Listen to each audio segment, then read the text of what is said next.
जी हाँ दोस्तों, नमस्कार। तो सबसे पहले मैं अपने सभी विद्वान साथियों को, ओबीसी बहनों को, सभी प्रिय मित्रों को जितेंद्र क्लासेस की इस ऑनलाइन कक्षा की तरफ से और मैं अपनी तरफ से आप सभी लोगों को बहुत बहुत अतल दिल की गहराइयों से स्वागत करता हूँ, साधुवाद देता हूँ और अभिनंदन करता हूँ। स्टूडेंट, जो हमारे विद्वान साथी और विदुषी बहनें यूपीएसआई और लेखपाल की तैयारी कर रहे हैं, 2024 वाली वैकेंसी का इंतज़ार कर रहे हैं, उसकी हिंदी की क्लास चल रही है। और याद रखना, पिछली वीडियो में यानी क्लास नंबर 4 में आपने देखा होगा स्टूडेंट, तालु की स्थिति के आधार पर स्वरों को जब मैंने डिवाइड किया था तो आधी वीडियो कट गई थी, वहाँ से पूरा नहीं हुआ था। आज उसके बारे में चर्चा और परिचर्चा करेंगे, वहाँ से प्रश्न आपके जरूर आएंगे। इसके बाद ध्वनि के नाक एवं मुंह से निकलने के आधार पर स्वरों को कितने भागों में डिवाइड किया जाता है, दो, एक अनुनासिक एक निर्नुनासिक। स्टूडेंट, देखते ही बताओगे, रटना नहीं है, समझ के काम करना। आइए हम पढ़ेंगे स्टूडेंट क्या तालु की स्थिति के आधार पर स्वरों का वर्गीकरण। क्या स्टूडेंट? स्वरों का वर्गीकरण। तालु की स्थिति के आधार पर स्वरों को कितने भागों में बांटा गया है स्टूडेंट? याद रखना, 4। आप जानते होंगे 4।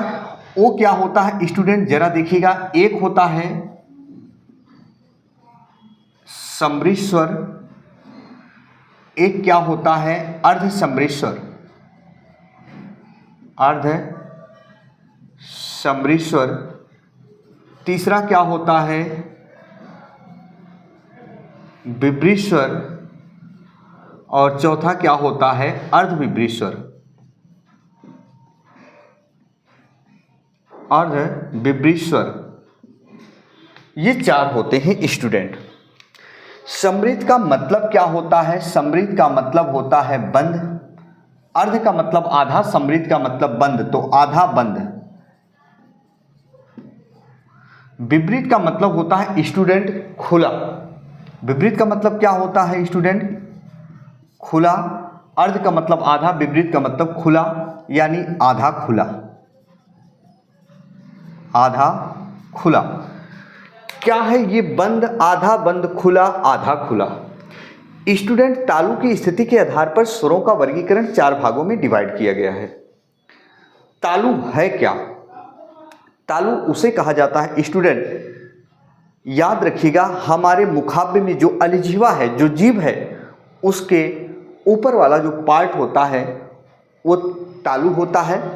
याद रखना, यानी जो दांत है, दांत का जो पिछला वाला हिस्सा है उसके जरा सा ऊपर जो होता है उसी को तालु कहा जाता है। यानी हिंदी भाषा भाषी की जो विद्वान साथियों ने कहा, उन्होंने कहा कुछ ऐसे स्वर होंगे 11 स्वरों में से जिसको हम पढ़ेंगे तो ज़्यादातर हमारा मुखाव्य यानी जो मुख है वो बंद की स्थिति में होगा, लेकिन पूरा बंद नहीं होगा। क्योंकि अगर मुंह बंद हो जाएगा तो आप कुछ भी नहीं पढ़ पाओगे। जैसे हम हमारे घर परिवार में, हम हमारे अतिथिगण महोदय के रूप में हम कहीं जाते हैं किसी को देखने के लिए, किसी के स्वास्थ्य ठीक नहीं चल रहे होते हैं, या हमारे पूर्वज होते हैं, दादा दादी, नाना नानी या बूढ़े बुजुर्ग स्टूडेंट, जब हम देख कर आते हैं उनकी जो है अवस्था एकदम अंतिम चरण पर होती है, जो बूढ़े बुजुर्ग होते हैं, हम कहते हैं फलाने मरे नहीं हैं पर उनको मरे ही समझो, वो मरे नहीं उनको मरे समझो। तो पर ये मुख बंद नहीं, उसको बंद ही समझो। जैसे आप सभी लोग ये जानते हो, आप बाइक चलाते हो, स्कूटी चलाते हो, 4 व्हीलर चलाते हो स्टूडेंट, आपके वाहन में ईंधन खत्म होने वाला होता है, यानी तेल खत्म होने वाला होता है, रिजर्व में गाड़ी लग जाती है तो खत्म नहीं हुआ होता है लेकिन खत्म होने वाला होता है। ऐसे मुंह बंद नहीं होता, बंद की स्थिति में होता है। कुछ स्वर होते हैं जिनको हम मुंह के अंदर ही पढ़ लेते हैं, ज़्यादा खोलने की आवश्यकता नहीं है। तो जैसे ई ई उ री, ई ई उ री, ऐसे पढ़ लिए, हम अपने मुंह में ही पढ़ लिए, थोड़ा सा खोलने की आवश्यकता हुई। तो 11 स्वर में से जैसे मैंने यहाँ लिखा, समझो पहले,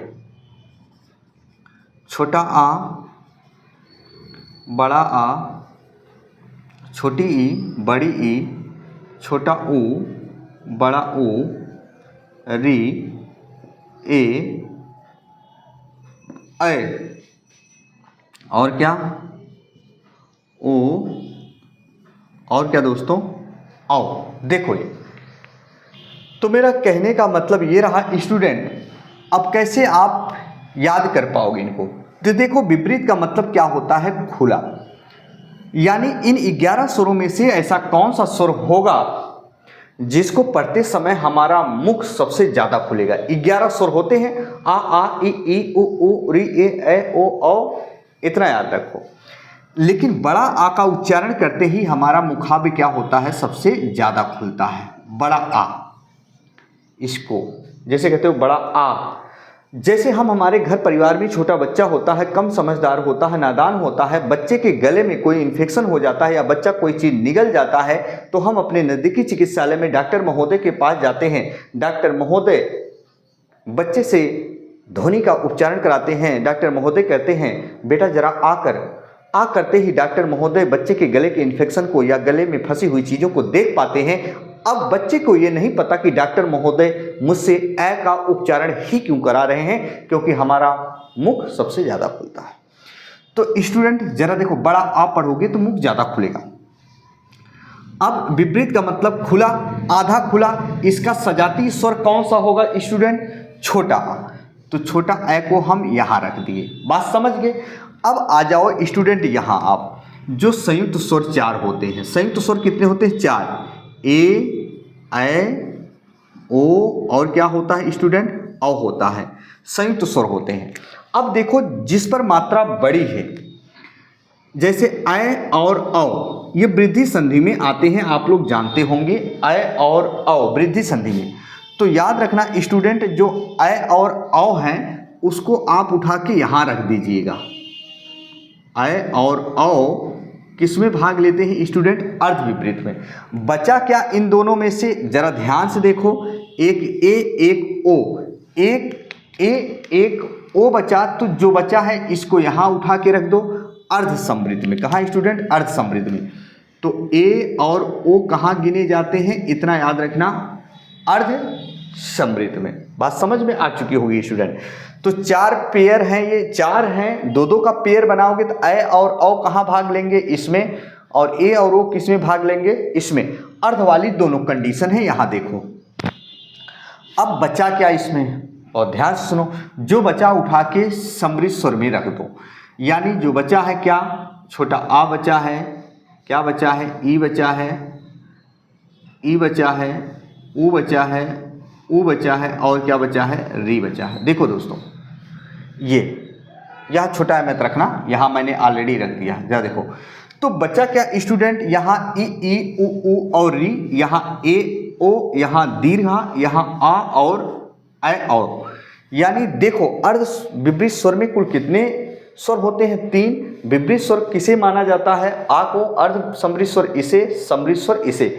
आपसे पूछेगा, 4 ऑप्शन देगा स्टूडेंट, पूछेगा कि विपरीत स्वर किसे कहा जाता है, ऐसे दे देगा, विपरीत स्वर किसे कहा जाता है, विपरीत स्वर किसे कहा जाता है। तो आपसे पूछेगा तो विपरीत स्वर किसे कहा जाता है, इसे कहा जाता है। 4 ऑप्शन किसी भी प्रकार से वो बना सकता है। तो 3 ये, 4 2 6 और 5 कितने हो गए, 11 हो गए। इसकी साथ लीजिए, आगे चलते हैं स्टूडेंट। चैनल पर नए होंगे तो चैनल को सब्सक्राइब कर लीजिएगा। हिंदी की क्लास ये अनवरत चलेगी। आपकी क्लास निःशुल्क है, कोई शुल्क नहीं है, याद रखना। आप कहीं शुल्क देकर, कहीं चार्ज देकर भी वीडियो खरीद लेते हो या लेक्चर खरीद लेते हो स्टूडेंट, एक बार मिलान करिएगा, बेहतर पाओगे। पैसा आपको नहीं खर्च करना है एक भी, समझ गए। आइए जरा देखते हैं स्टूडेंट, अब हम चलते हैं आगे इसी के आधार पर। अब आपको क्या देखना है, जो मैंने आपको अभी बताया था, क्या कि ध्वनि के नाक एवं मुंह से निकलने के आधार पर स्टूडेंट वेरी वेरी इंपॉर्टेंट वो प्रश्न आते हैं। देखो कैसे हम आपको बताने वाले हैं।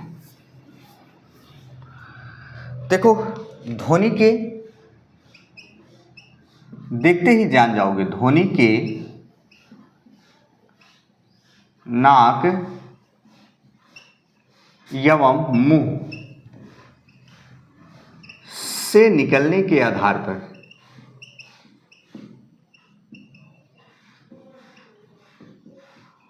आधार पर स्वरों का वर्गीकरण, स्वरों का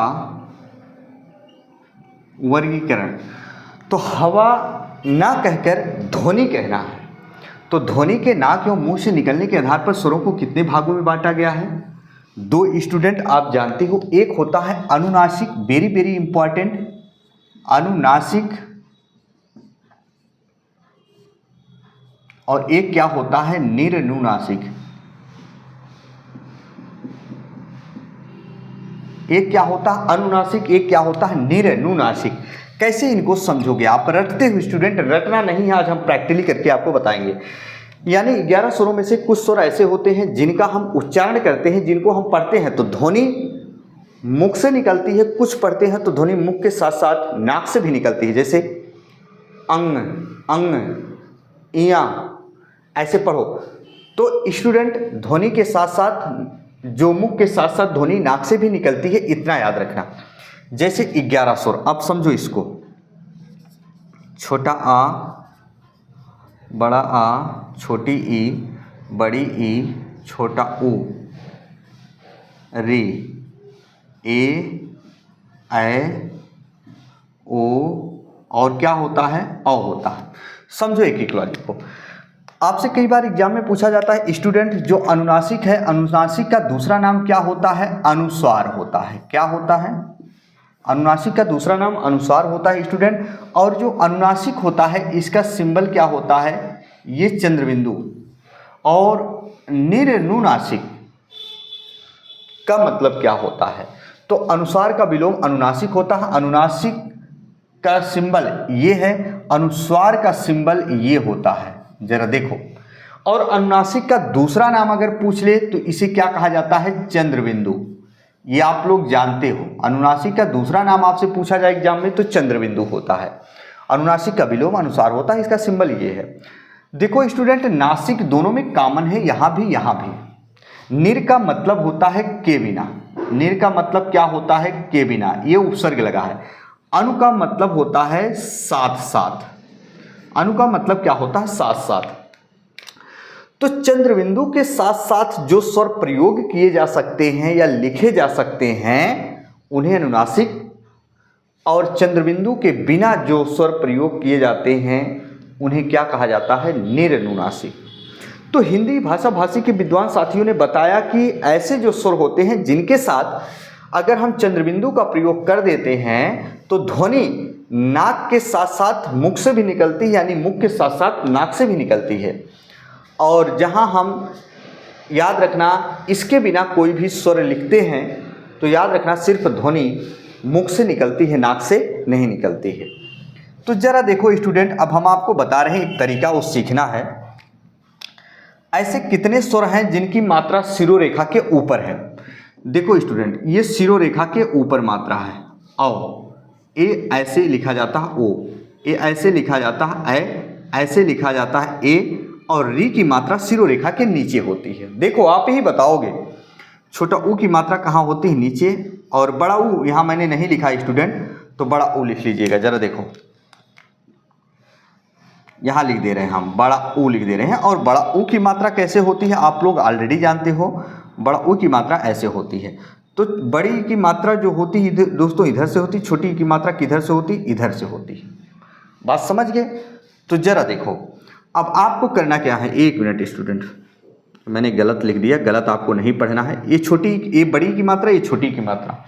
तो ये जरा देखो, बड़ा की मात्रा ये क्या है? छोटा की कोई मात्रा नहीं होती है, क्योंकि इसे क्या कहा जाता है? केंद्रीय या मध्य स्वर कहा जाता है। इसे क्या कहा जाता है स्टूडेंट? केंद्रीय या मध्य स्वर कहा जाता है। केंद्रीय या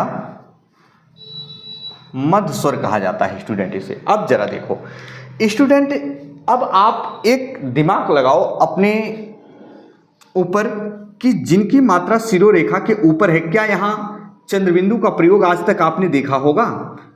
देखो स्टूडेंट, चंद्रबिंदु का प्रयोग आपने देखा होगा। जैसे हमने एक शब्द लिखा औरो, औरो, अब यहाँ ऐसे नहीं कर सकते हो।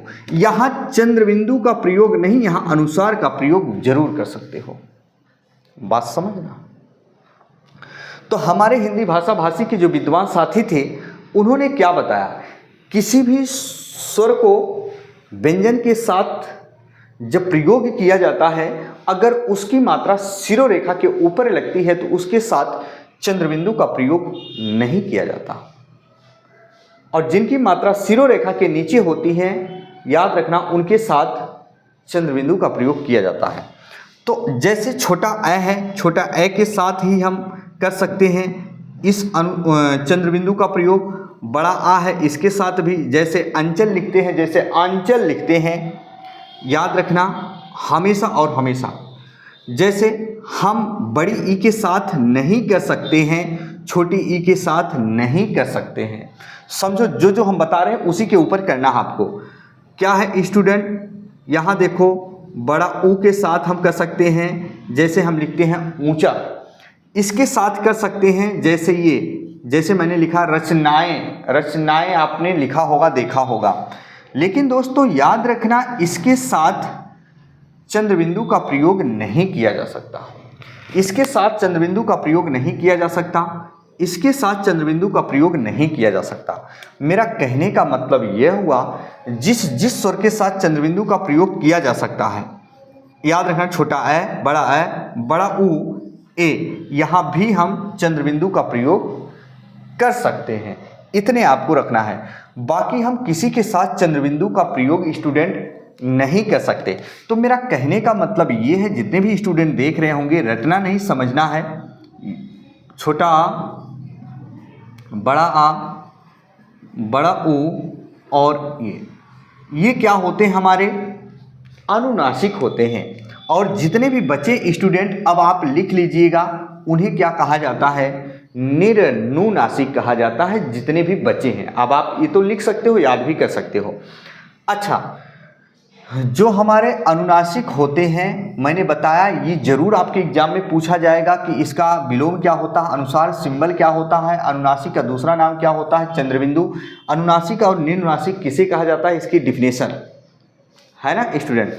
अब जरा देखो, आपसे अगर पूछा जाए कि जिस भी स्वर को पढ़ते समय ध्वनि मुख के साथ साथ नाक से निकलती है, या ध्वनि नाक एवं मुंह दोनों से निकलता है, उसे क्या कहा जाता है। ऐसे ऑप्शन में रहेगा, 4 ऑप्शन में, विकल्प में, अनुनासिक, निर्नुनासिक। तो अनुनासिक और निर्नुनासिक वहां लगा देना। बात समझ गए स्टूडेंट। बस आज यहीं तक स्क्रीनशॉट आप ले लीजिए। चलिए, तो प्रिय स्टूडेंट, यदि चैनल पर नए होंगे तो चैनल को सब्सक्राइब जरूर कर लीजिएगा, बेल आइकन को प्रेस कीजिएगा। डेली क्लास आपकी चलेगी, परेशान बिल्कुल होने की जरूरत नहीं है। बस दोस्तों यहीं तक, तब तक के लिए मित्रों, जय हिंद, जय भारत।